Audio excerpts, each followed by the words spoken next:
Et si un simple choix hasardeux changeait le destin d'un homme? Bon, je suis venu à l'assurance un peu par hasard. Oui. Oui. Et si cet homme finissait par transformer le destin d'un continent? Ils ont essayé. Ils ont essayé de m'empêcher de réussir. Ouais. Ils ont essayé des choses. D'un séminaire religieux à la tête d'un empire financier, d'un baccalauréat en philosophie à la création d'un géant africain, d'un terrain de football aux plus hautes sphères de la finance. Voici l'histoire de Jean Kakou Diagou. Jean Kakou Diagou. Jean Kakou Diagou. Jean Kakou Diagou. Jean Kakou Diagou, un nom discret, une ambition gigantesque. Il a défié les règles, il a affronté les géants. Il a bâti la nouvelle société interafricaine d'assurance, un groupe panafricain de banques et d'assurances, dans un monde verrouillé par des intérêts étrangers.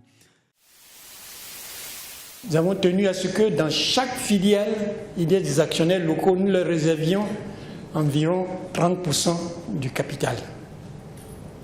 Et la gestion était confiée à des professionnels locaux qui évidemment acceptaient d'épouser une culture d'entreprise faite de management par objectif. Mais l'histoire ne s'arrête pas là, car Jean Kakou Diagou n'a pas simplement bâti une entreprise, il a préparé l'avenir, il a transmis une vision, un empire pensé pour durer au-delà d'une génération.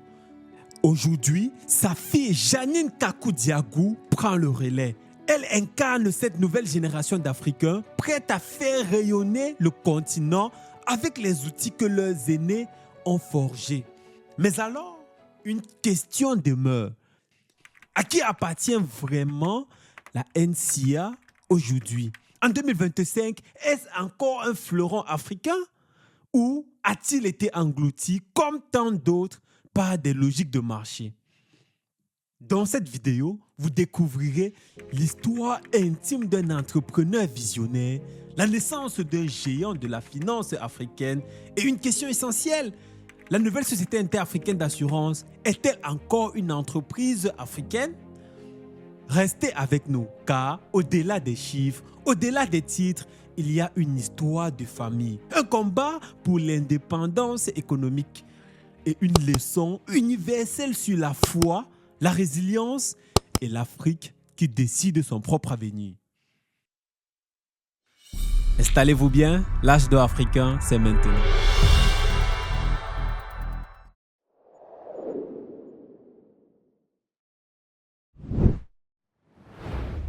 Le 15 août 1946 à Abidjan, dans une ville encore marquée par des pavés de la colonisation, un cri perce le silence. Un enfant vient de voir le jour. Son nom, Jean Kakou Diagou.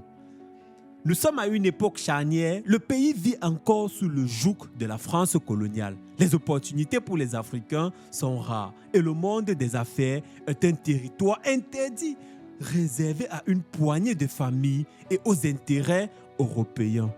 Issu d'une famille modeste, il grandit avec deux piliers, la rigueur et la foi dans l'éducation.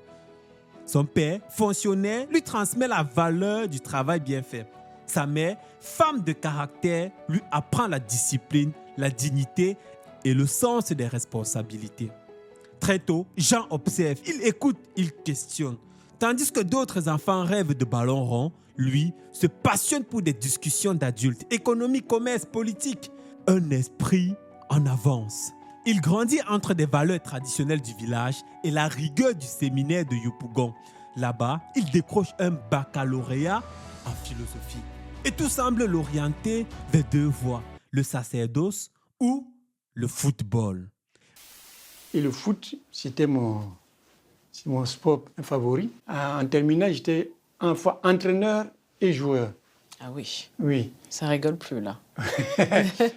À l'université, j'ai arrêté. J'ai joué le foot pour le plaisir, mais je n'ai pas voulu faire un foot professionnel. Oui.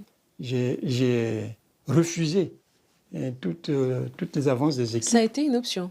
Ah oui, oui. les 3 grandes équipes d'Abidjan ont essayé de me recruter. J'ai refusé tout simplement parce que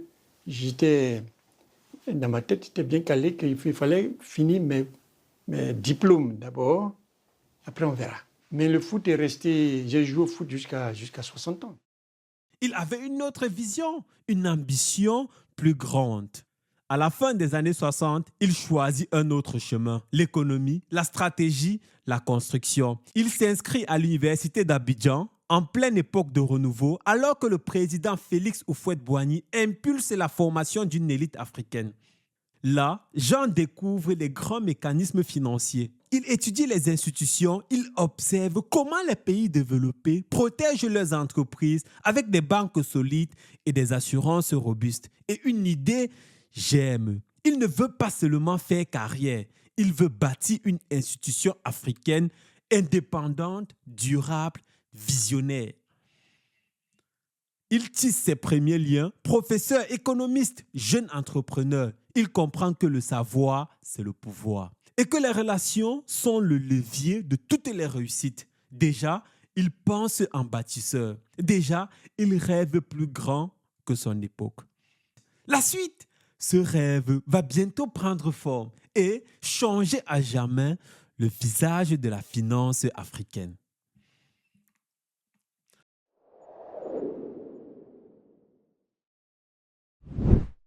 En 1972, l'Afrique se relève lentement et lui, Jean Kakou Diagou, vient d'obtenir son diplôme.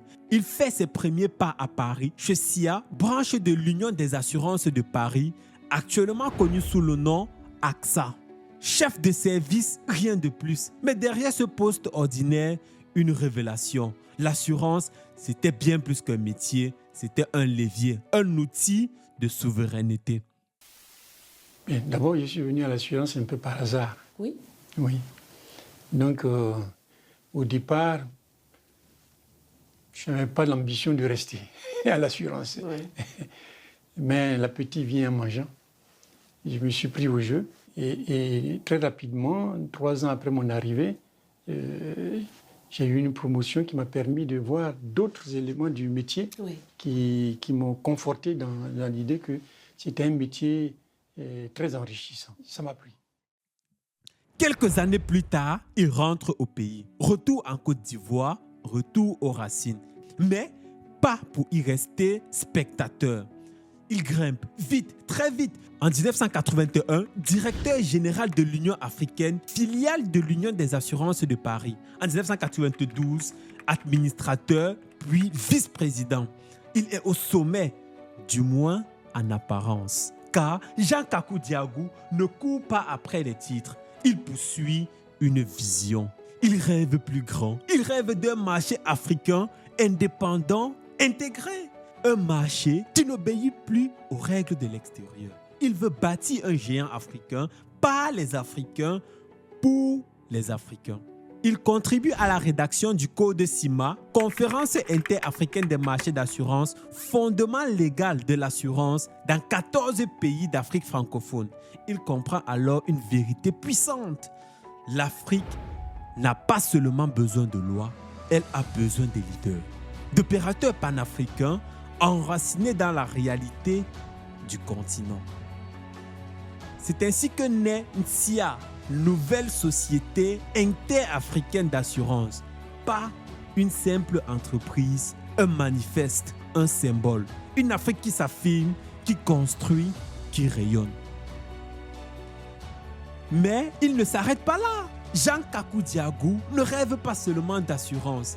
Il rêve d'un empire financier, d'un écosystème capable de rivaliser avec les plus grands. Une banque panafricaine enracinée dans les réalités locales et tournée vers l'avenir du continent. L'assurance a ouvert la voie. La finance allait lui donner le pouvoir de bâtir un groupe, un réseau, une vision, une révolution. La prochaine étape, faire de SIA non seulement un acteur, mais un pilier de l'économie africaine et préparer la transmission de ce rêve à la génération suivante.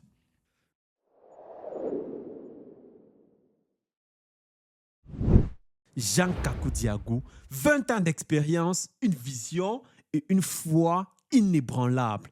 Il ne cherche pas des fonds à tout prix. Il cherche des alliés, des Africains, des investisseurs du continent, des bâtisseurs de la nouvelle ère. Il ne veut pas seulement créer une entreprise, il veut renverser les règles, proposer une assurance plus humaine, plus moderne, plus proche. Une assurance conçue pour l'Afrique, inspirée par l'Afrique. Si on est dans la simplicité, mais avec une ambition monumentale. Service client réactif, agent pédagogue, produit adapté aux réalités locales. En moins de 6 mois, 900 millions de francs CFA de chiffre d'affaires. Mais le succès dérange. Des portes se ferment, des partenaires se retournent. On tente de l'isoler, de l'entraver. Mais rien ne l'arrête. Il continue d'avancer, de croire, de bâtir. Ils ont essayé. Ils ont essayé de m'empêcher de réussir. Ouais. Ils ont essayé des choses et qui Qui n'ont pas visiblement réussi. n'ont pas marché. Et au contraire, ça n'a fait que faire la publicité de la société à l'époque. Oui. Et ça m'a aidé. Et en même temps, ça m'a aguerri. 1996, un choc dans le secteur. L'Assurance Générale de France se retire du marché africain. Jean Kakou Diagou frappe fort. Il rachète la filiale ivoirienne et ancre ses fondations. Il ne bâtit pas un château de sable. Il construit une forteresse continentale. En 1998, SIA Bénin. En 2000, SIA Gabon. Une nouvelle acquisition. Chaque année, en 7 ans, 15 entreprises rejoignent le groupe. Mais il voit plus loin. Pour lui, le futur de la finance africaine, c'est l'alliance entre la banque et l'assurance. En 2006, coup de maître, il rachète la BIAO, l'une des plus anciennes banques d'Afrique de l'Ouest. SIA Bank est née, une première sur le continent, une fusion inédite, une révolution. Pour la première fois, une entreprise africaine unit la finance et la protection. Pour la première fois, un Africain prouve que l'on peut bâtir un empire sans dépendre des multinationales, sans copier les modèles étrangers. Jean Kakou Diagou n'a pas seulement réussi, il a transmis une nouvelle manière de penser, une nouvelle manière de croire en soi, en son continent, en sa vision propre.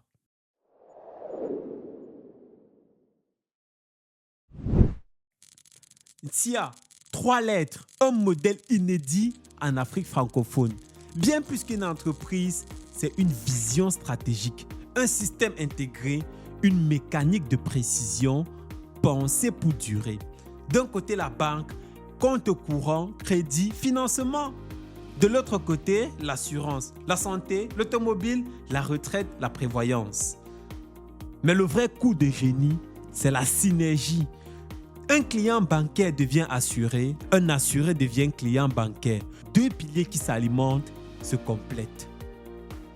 Un écosystème fluide, une fidélité renforcée, un impact démultiplié. SIA n'est pas qu'un simple siège à Abidjan. C'est une empreinte panafricaine de Cotonou à Douala, de Dakar à Kinshasa. Le groupe déploie ses ailes dans plus d'une douzaine de pays avec des centaines d'agences, des milliers d'agents de proximité et surtout une présence là où les autres n'allaient pas. Dans les villages, dans les zones rurales, les territoires oubliés. Grâce à la technologie, la finance devient mobile, accessible, inclusive. Ouvrir un compte bancaire, souscrire une assurance, payer une prime. Tout se fait désormais en quelques clics, même au bout des pistes, même sans guichet. SIA s'adapte aux réalités du terrain. Assurance à bas prix, microcrédit pour les entrepreneurs informels, couverture santé, intégrée dans les forfaits téléphoniques. Une banque qui parle la langue du peuple, une assurance qui comprend ses besoins. Dans un marché dominé par des mastodontes mondiaux, SIA ne cherche pas à copier. Elle innove, elle crée ses propres standards en misant sur la proximité, la souplesse et l'intelligence du terrain. Avec des outils de pointe, intelligence artificielle, big data, automatisation des risques, le groupe trace sa propre voie. Mais derrière cette force, il y a un homme. Jean Kakou Diago n'a pas simplement bâti un empire, il a bâti un héritage. Aujourd'hui, sa fille, Janine Kakou Diago, prend le relais. Une nouvelle génération, un autre style, mais une ambition intacte, faire de Nsia un symbole d'une Afrique forte, libre, souveraine. Mais alors, une question demeure. Cette Afrique souveraine est-elle encore maîtresse de son propre empire? En 2025, à qui appartient vraiment Nsia? Est-ce encore un groupe africain indépendant ou a-t-il été racheté, fragmenté, délocalisé loin de ses racines? Parce qu'au fond, au-delà des chiffres et des bilans, la véritable indépendance ne se proclame pas, elle se détient, elle se possède.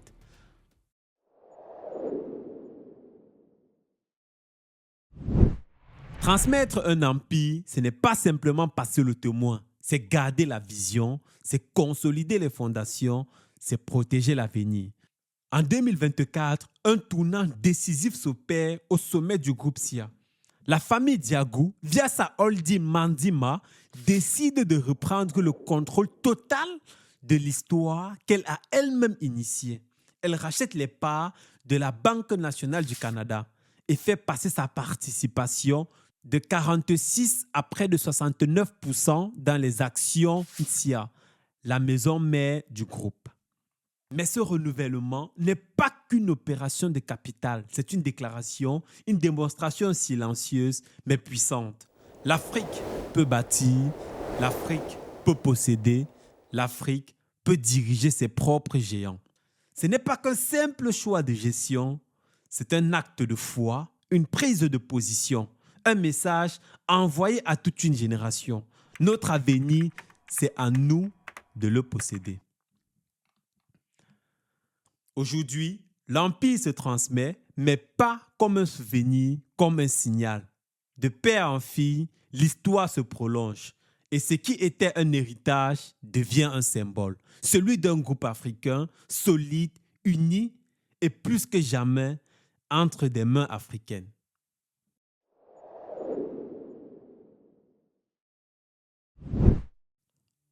Après des décennies de combats, des visions concrétisées et des barrières brisées, Jean Kakou Diago ne garde pas pour lui les clés de sa réussite. Car pour lui, ce chemin n'a de sens que s'il inspire les générations à venir.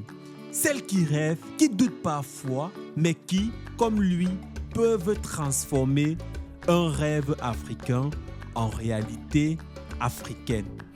Écoutez bien, voici les mots d'un sage, d'un bâtisseur, d'un pionnier à la jeunesse africaine.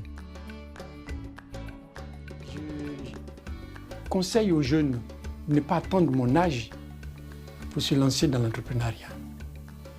Et aux jeunes qui travaillent, qui ont acquis une certaine expérience, de mettre cette expérience-là à leur propre profit et de créer des entreprises. Ils n'auront que la réussite parce que les opportunités en ce moment dans nos pays sont immenses.